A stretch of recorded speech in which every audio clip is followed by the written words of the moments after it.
ओम नमः शिवाय। आज सुनते हैं सावन मास में सुनी जाने वाली भगवान शिव की कथा। और आज मैं आपको सुनाऊंगी भगवान शिव के 12 ज्योतिर्लिंगों में से एक नागेश्वर ज्योतिर्लिंग की कथा। उम्मीद करती हूँ आप मेरे चैनल पर सावन महीने में सुनी जाने वाली कथाएं सुन भी रहे होंगे और पसंद भी कर रहे होंगे। आज की वीडियो प्रारंभ करने से पहले आप सभी से अनुरोध है, वीडियो को लाइक करके कमेंट बॉक्स में जय भोलेनाथ जरूर लिखिएगा। तो आइए सुनते हैं सावन महीने की ये कथा। सावन का पवित्र महीना चल रहा है। ऐसे में भगवान शिव की पूजा करने से और उनके दर्शन करने से कहा जाता है की गई पूजा का दोगुना फल प्राप्त होता है। शिव पुराण के अनुसार जो भी व्यक्ति सावन महीने में सभी नियमों का पालन करता है और भगवान शिव की पूजा करता है, भगवान शिव उसकी सभी मनोकामनाएं पूरी करते हैं। और सावन के महीने में अगर कोई व्यक्ति भगवान शिव के 12 ज्योतिर्लिंगों में से किसी एक के भी दर्शन कर लेता है तो कहा जाता है कि उसका जीवन धन्य हो जाता है। 12 ज्योतिर्लिंगों में से एक नागेश्वर ज्योतिर्लिंग गुजरात प्रांत के द्वारिकापुरी से लगभग 17 मील की दूरी पर स्थित है।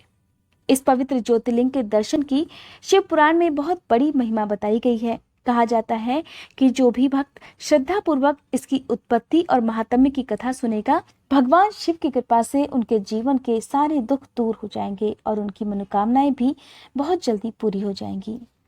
पौराणिक कथा के अनुसार सुप्रिय नाम का एक बहुत बड़ा धर्मात्मा और सदाचारी वैश्य था। भगवान शिव की वो नियमित रूप से पूजा पाठ करता था। उसका ध्यान सदा भगवान शिव में लगा रहता था। अपने सारे कार्य वो भगवान शिव को अर्पित करके ही किया करता था। वो मन से, वचन से, कर्म से हर समय भगवान शिव की ही पूजा करता रहता था। उसकी शिव भक्ति से दारुक नाम का एक राक्षस हमेशा बड़ा क्रोधित रहा करता था और उसे भगवान शिव की ये पूजा किसी भी तरह से अच्छी नहीं लगती थी।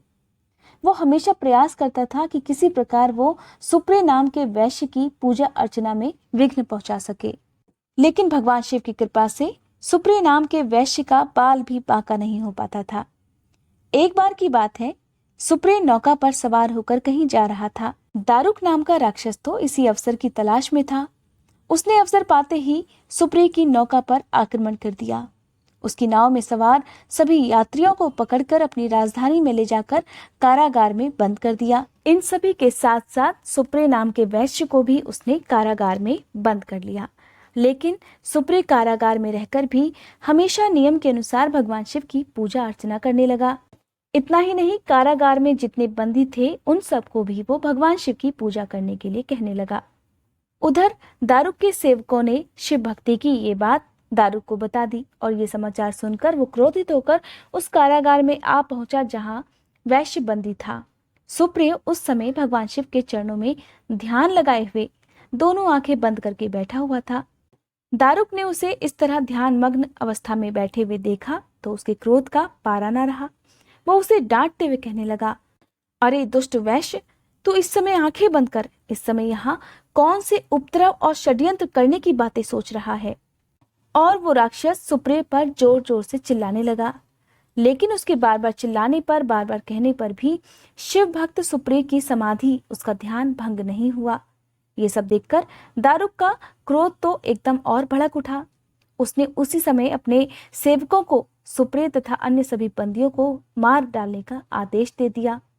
इस आदेश को सुनकर भी सुप्रिय जरा भी भयभीत नहीं हुआ, बल्कि वो ध्यान लगाकर भगवान शिव से उसकी और अन्य बंदियों की मुक्ति के लिए प्रार्थना करने लगा।